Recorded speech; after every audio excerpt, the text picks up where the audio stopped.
Hello everyone, welcome to the channel Bidas. Here we are for another video. In my earlier videos, I talked about artificial intelligence, neural network, machine learning, and several neural networks,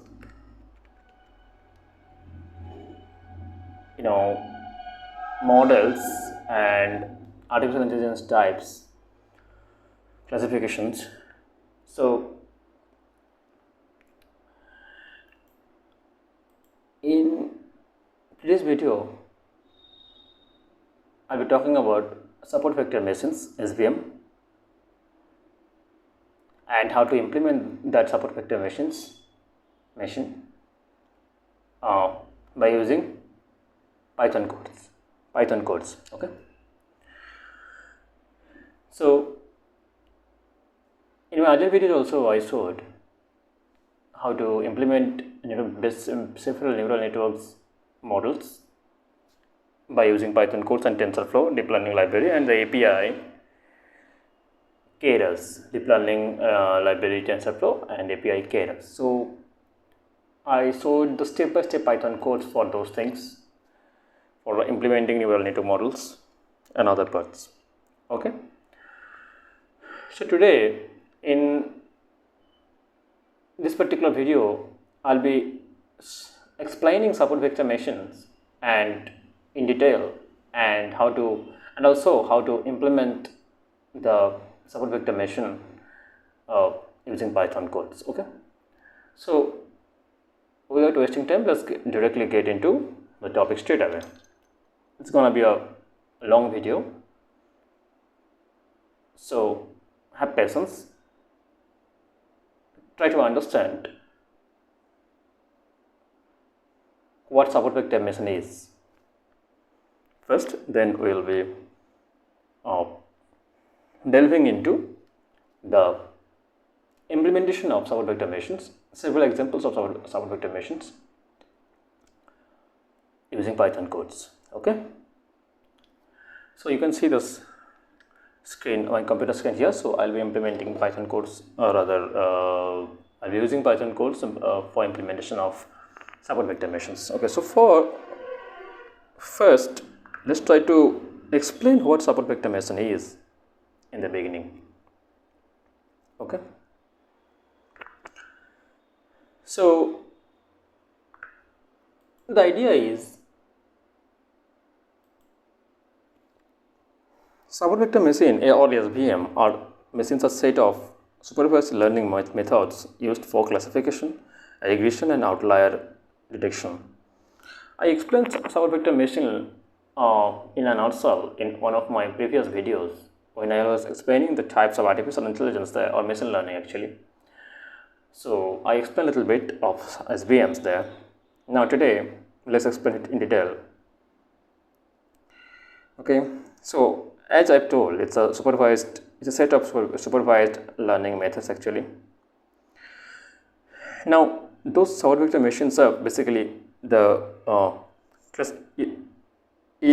particularly well known for their effectiveness in high dimensional spaces and their ability to handle both linear and non-linear classification tasks. So let's talk about the key concepts of SVM. Firstly, hyperplane. Now in SVM, a hyperplane is a decision boundary that separates different classes in the feature space. In a two-dimensional space, this is a line, but in higher dimensional space, it's basically happens to be a plane or a hyperplane. Now, what are support vectors? This is also key concept of SVM. As the name suggests, support vector machine. So we should understand support vectors first. Now, support vectors are the data points that are closest to the hyperplane. You got it? Support vectors are data points actually. So a point means it is associated with a vector. A point in any particular space, it is associated with a vector. This is very important. Okay, and the idea is these points are critical in defining the position and orientation of the hyperplane. Now, they are the most challenging cases for the classifier and have a direct impact on the hyperplane's margin actually. Now, what is margin? The margin is the distance between the hyperplane and the nearest support vector or the data point from either class. Now, SVM aims to maximize this margin, which helps us in achieving better generalization on the unseen data. Okay. Now, there are several types of SVMs, such as linear SVM, nonlinear SVM. Now, linear SVM is when the data can be separated linearly. SVM finds optimal hyperplane, in this case, that maximizes the margin. That is the distance between the hyperplane and the closest, rather nearest data point or support vector in this language. Now, nonlinear SVM is for nonlinearly separable data. SVM uses kernel functions. So as you have seen as you know, whenever we write the Python course on Jupyter Notebook, we have to set the kernel. So here also SVM uses kernel functions to project the data into a higher dimensional space where a hyperplane can be used to separate the classes. Now, common kernel functions include polynomial kernels, radial basis functions, kernel most commonly used. This is a radial basis function or RBF. It is used the most commonly used kernel and sigmoid kernel. Okay. Now, there are several applications of SVM also, like text or hypertext categorization, image classification, bioinformatics, handwriting recognition as well. So now the idea is effective for classifying documents into categories. This is text hypertext categorization. Now, image classification used in various image recognition tasks. So whenever you have to recognize a particular image, you may use SVM. The SVM is used there. Now, what is in bioinformatics also classification of proteins like genes, etc. This is the bioinformatics. We used SVM there. Now, handwriting recognition is in case of handwriting recognition also we use SVM. The SVM is used rather. It is very much effective in recognizing the handwriting characters. Like suppose as you see in case of codes, in case of you see. So suppose someone has copied your handwriting. Okay, so this SVM will recognize if you have another template of your original handwriting, then it can detect that the other one is copied somehow. Yeah, by using SVM we can do that. Now there are several advantages or amenities of SVM. Such as it is very much effective in high dimensional spaces. It is memory efficient. It is versatile as well. Now SVM is highly effective where the number of dimensions is greater than the number of samples. This is very much important. So it's when the high dimensionals, when the space is more and more high dimensional, it is more and more effective. You got it. Now the memory efficient is why this is memory efficient. It uses a subset of training points, support vectors, the data points, as I have told earlier, in the decision function. Now it's versatile also, can be adapted to different types of data using various kernel functions. Now there are several disadvantages of SVM also as well, which are actually computationally intensive, less effective on noisy data, choice of kernel and parameters. So computationally intensive, why is it so? So the training time can be long for large data sets. That's why it is computationally intensive. Okay, it basically becomes time consuming for large data sets. The training time can be very long. Okay. Now it's less effective as well on noisy data. Now performance can degrade with overlapping classes and noisy data sets. Now the performance depends heavily on the choice of the kernels and its parameters, which can require careful time tuning. Now support vector machines or SVMs are powerful tools for both classification and regression tasks. Particularly well suited for complex but small to medium sized data sets. Their ability to handle high-dimensional spaces and create complex decision boundaries through kernel tricks makes them a versatile choice in the machine learning toolkit. Okay, so that's all. This is a little bit long short explanation of support vector machines or SVM. Now I'm gonna implement the several SVMs, using Python codes. So I'll show three examples, I'll show three examples of coding in case of three cases with SVM, which are binary classification with SVM. This will be the example 1, and the second example will be multi-class classification with SVM, and the third one, the last one, will be using a non-linear kernel, that is RBF, radial function. Well, so these are the examples I'll be implementing with SVM, rather with Python codes. So let's delve into the thorough coding. Okay, follow one by one. Now, as you can see in the screen,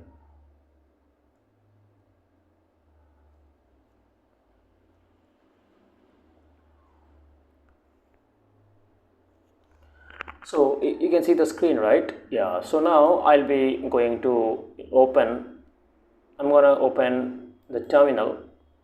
This is the terminal I've opened. Okay, I'm going to open the Jupyter Notebook. So for that, I have to use the prompt here, Jupyter Notebook. You can see the terminal, Jupyter Notebook prompt. It's already installed on my desktop, and my operating system is basically Ubuntu 23.10, 2310 LTS, the latest one of Ubuntu. Well, anyway, so now as you can see, it's automatically prompted to the interface, to this type of interface of Jupyter Notebook. So this is the Jupyter Notebook opened already on my screen. Now here I'm gonna open the notebook using that kernel.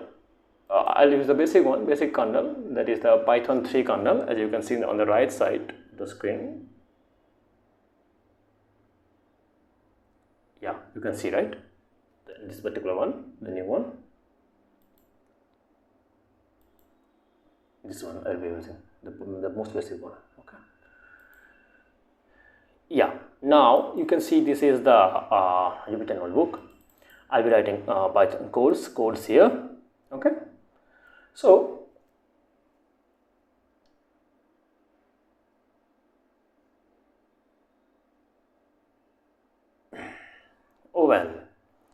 so the idea is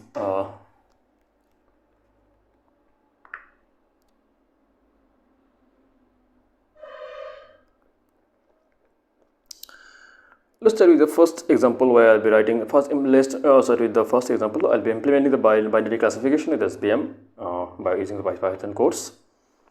Okay, so let's begin the coding. Okay, so this is binary classification with SVM. Let's write it. Follow thoroughly how to write these codes. I hope you will get to understand these things properly.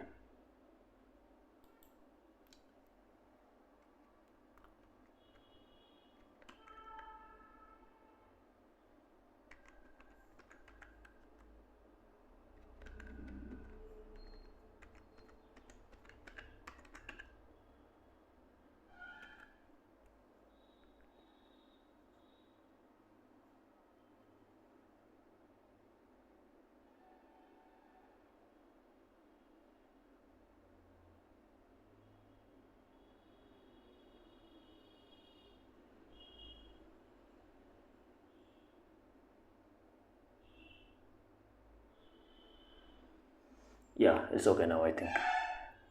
So binary classification with SVM.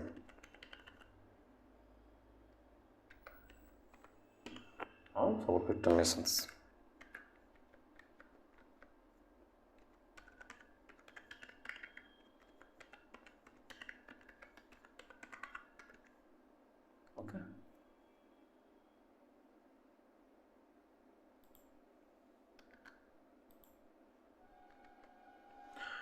Yeah, so this is the first example that I'll be implementing using Python.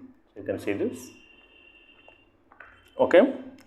Now the first step will be to import some necessary libraries such as NumPy, Matplotlib, scikit-learn, all those things. So one more thing that I must mention here. I'll be I'll be using the popular machine learning library scikit-learn. Okay. So when I was implementing the neural network models using Python, I was using the the popular deep learning library for the which is the TensorFlow, which is particularly designed for high level neural networks models, and the API keras as well.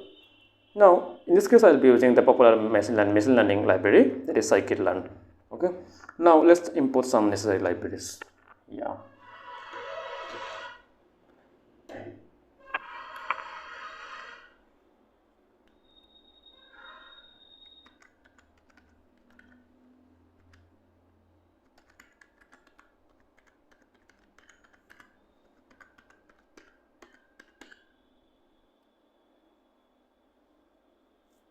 Okay.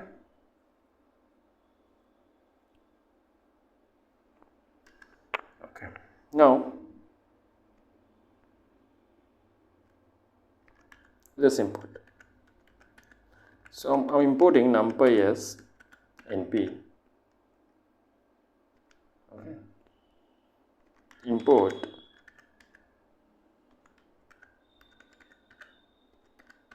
Matplotlib as MPT. I can write it MPT or anything. I mean, very dot. So we have to plot those things actually. Got it?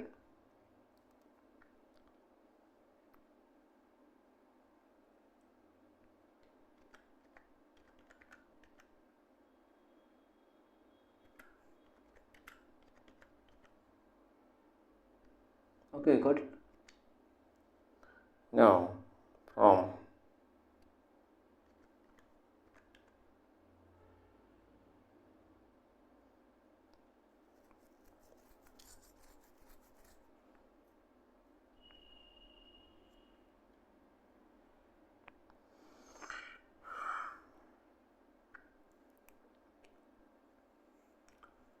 now the scikit-learn, that is scikit-learn.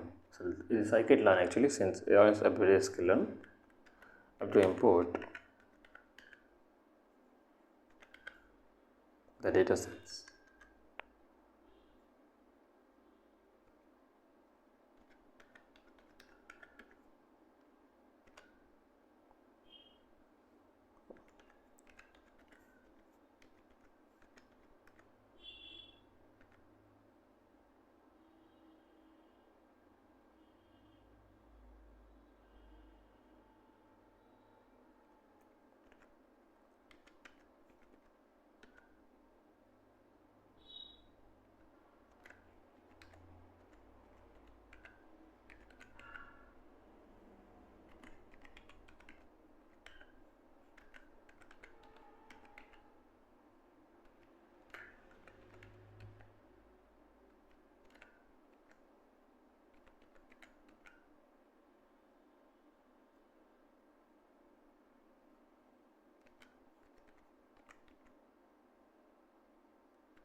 So you can see this is the NumPy Matplotlib way of importing, NP PLT data sets and then speed. Now I'll be importing this one from sklearn.preprocessing.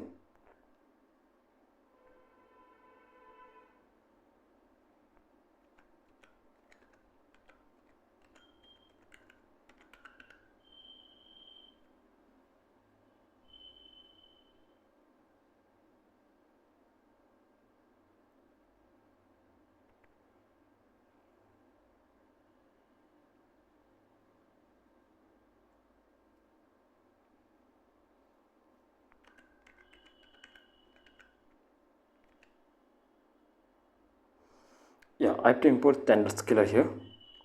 I imported standard scalar when I was implementing autoencoder using Python. as importing I imported standard scalar also at the time. Now this is I have to import here as well.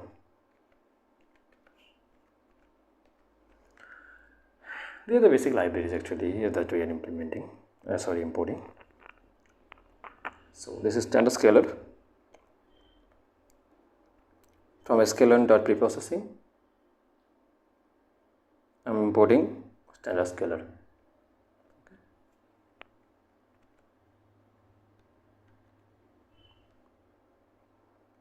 Yeah, standard scalar. Now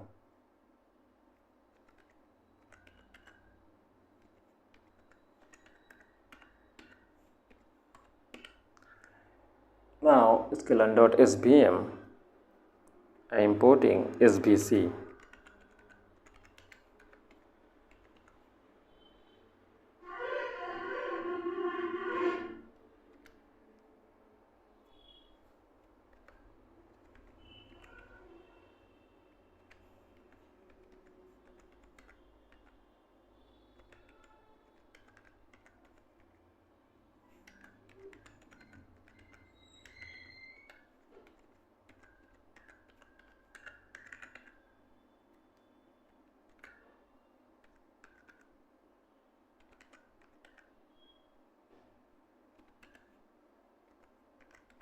Confusion matrix also.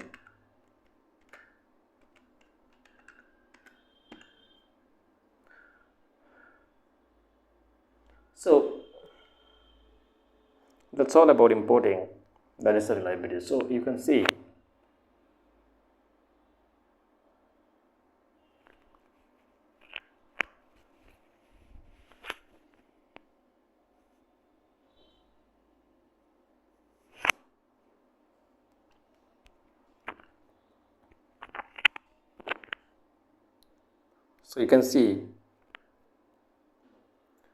I have imported all the libraries here.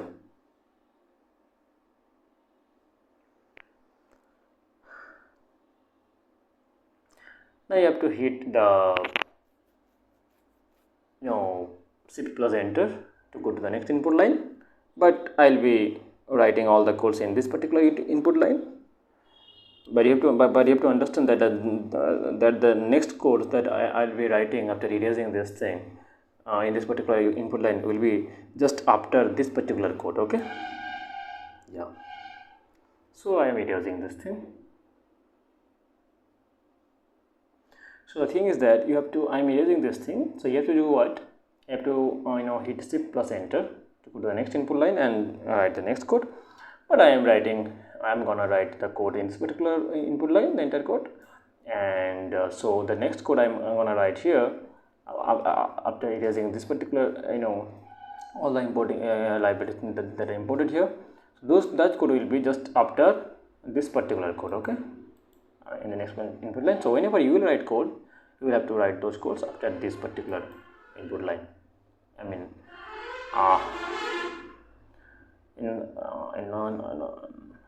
not only input line, and after this particular code.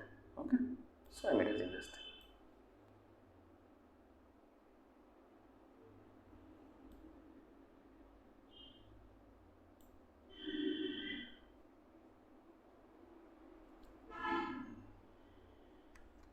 You got it?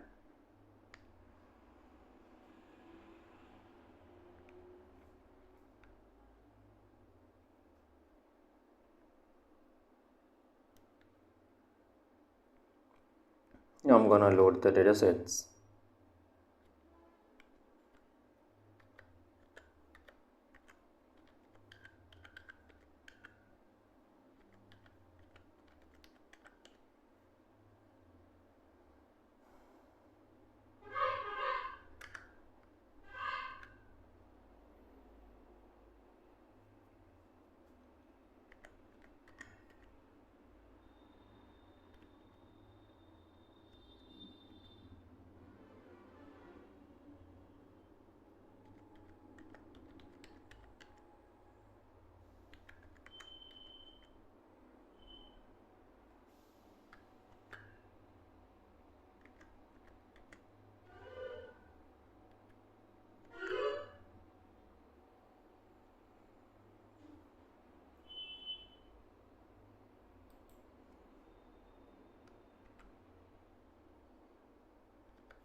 So iris.data.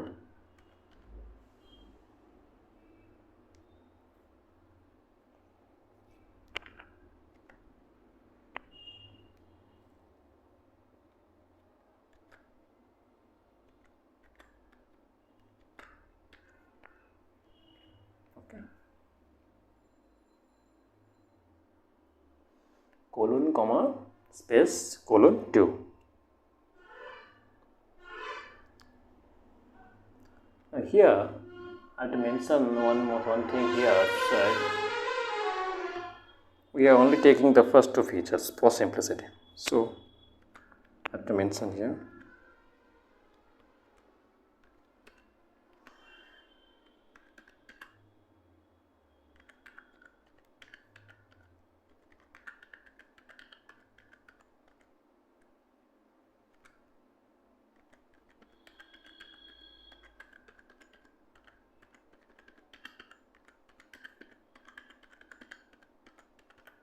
Okay, we're taking only the first two features for simplicity.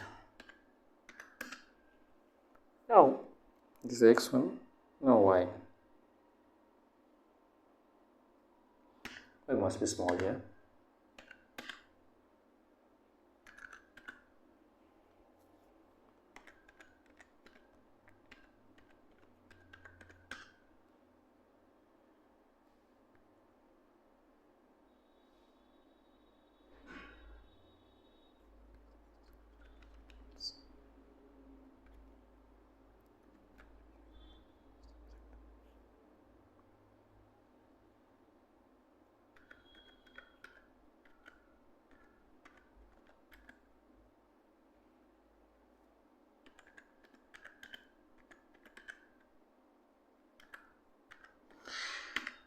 Now the next part is actually the binary classification here. So since this is the binary classification with SVM, so we will just use two classes here.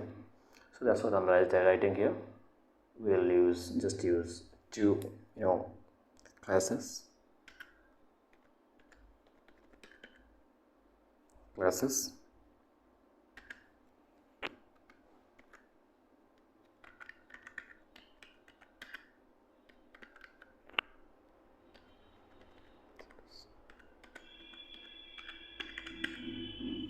binary classifications.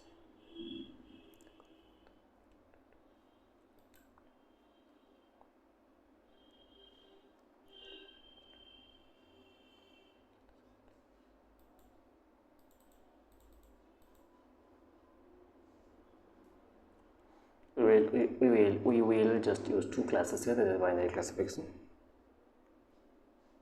So let's write it.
Okay, so this is the xy. You can see the capital X and Y.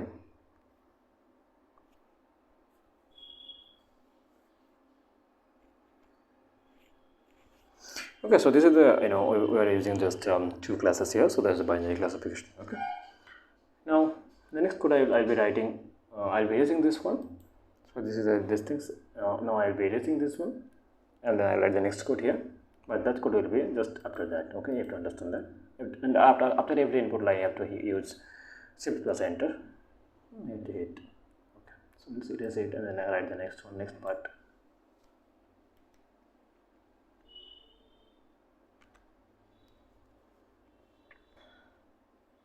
Now, what we will do is basically splitting the data set into training and testing sets. Okay, training data, testing data, training data, test data. Okay, you understand. So let us split it.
So X test, Y test. Train test speed.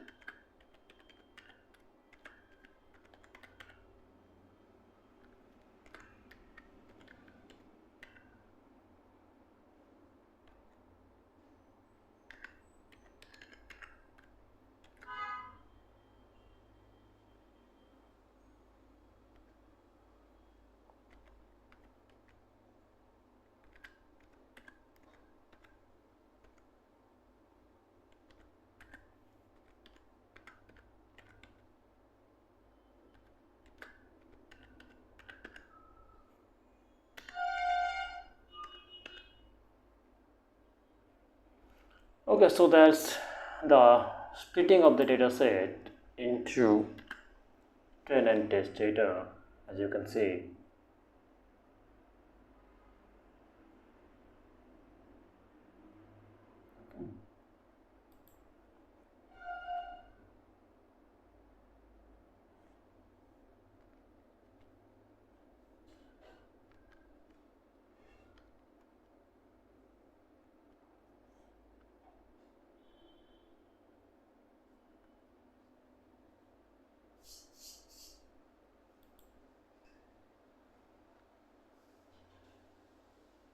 Yeah, I think you got it.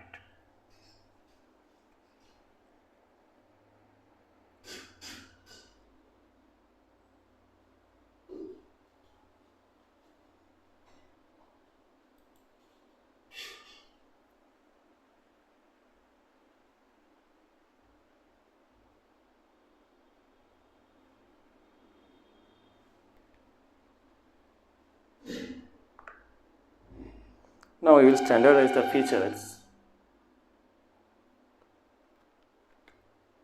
by using standard scalar. I used the same thing, standard scalar, in case of neural network model implementation by using Python code. So we basically use standard scalar for normalize, rather standardize or normalize the data sets. So let's standardize it. Standardize features.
So as you can see, this is standardizing the features, the data, normalizing the data. So I'm using standard scaler here. Okay. Now I'm gonna create an SVM classifier with a linear kernel. Okay, I'm using the linear kernel. So kernel, both linear and non-linear kernels can be are there actually. So I'll be using the linear kernel. Okay. So let's erase this code and write the next code, but the next code will be after this code. Okay, you must understand.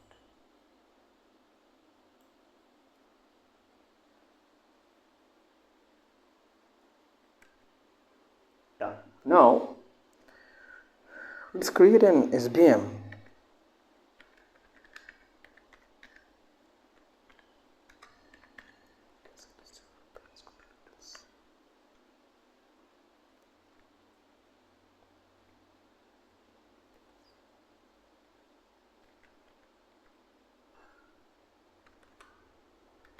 Using classifier I'm gonna create here. Okay, and I'll be using a linear kernel, so I'm just writing it here. Okay, so this is the idea. So this is creating SVM classifier with the linear kernel here. So for that, write code clf. I imported the svc from sklearn.svm when I was importing the libraries. So I imported this one. So this is being used here. So this is svc.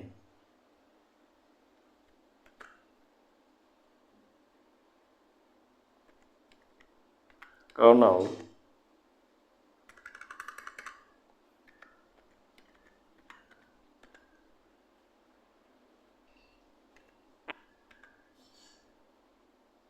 the kernel is linear. Okay,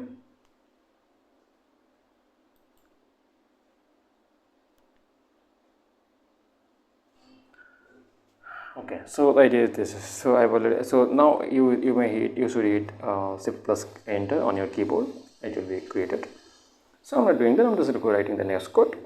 Now next we will do is to it's training the classifier.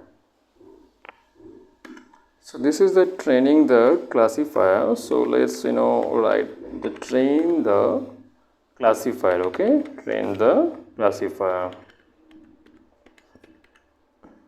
and that should be. For that I have to write the code clf.feed and then in bracket the train data. Okay, xtrain and ytrain.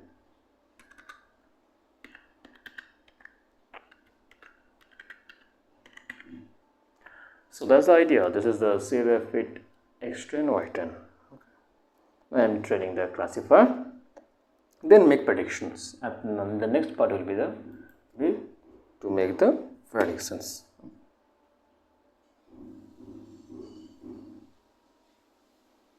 So I'm training the classifier, then make predictions.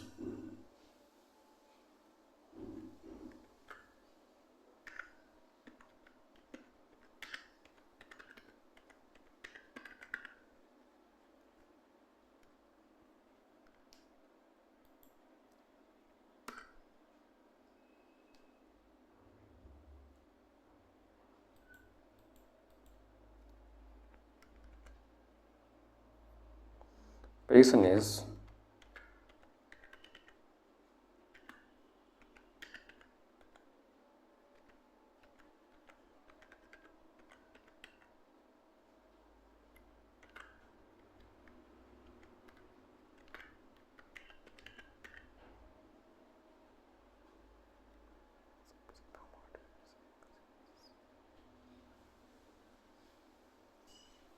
make predictions.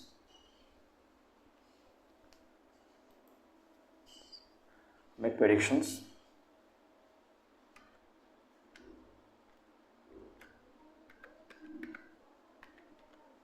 Evaluate the classifier.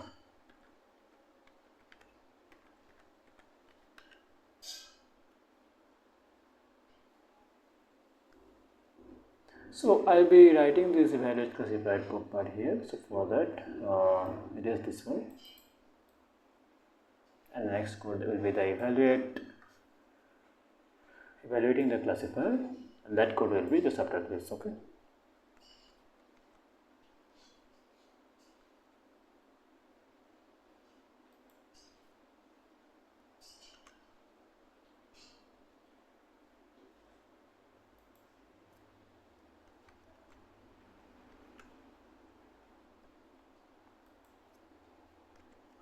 That will be evaluating the classifier. So for that, I have to print it. I have to use the print function. Print.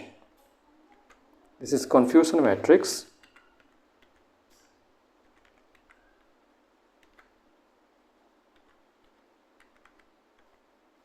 The confusion matrix y test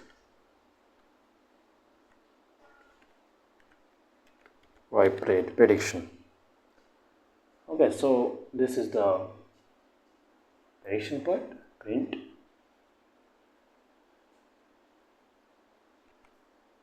Print classification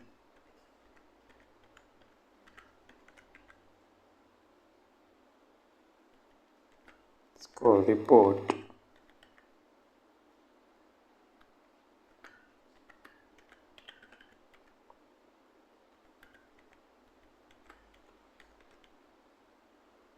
okay. So these ideas,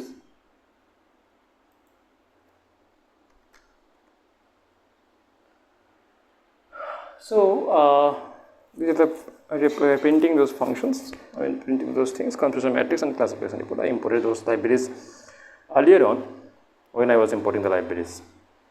Now plot decision boundary.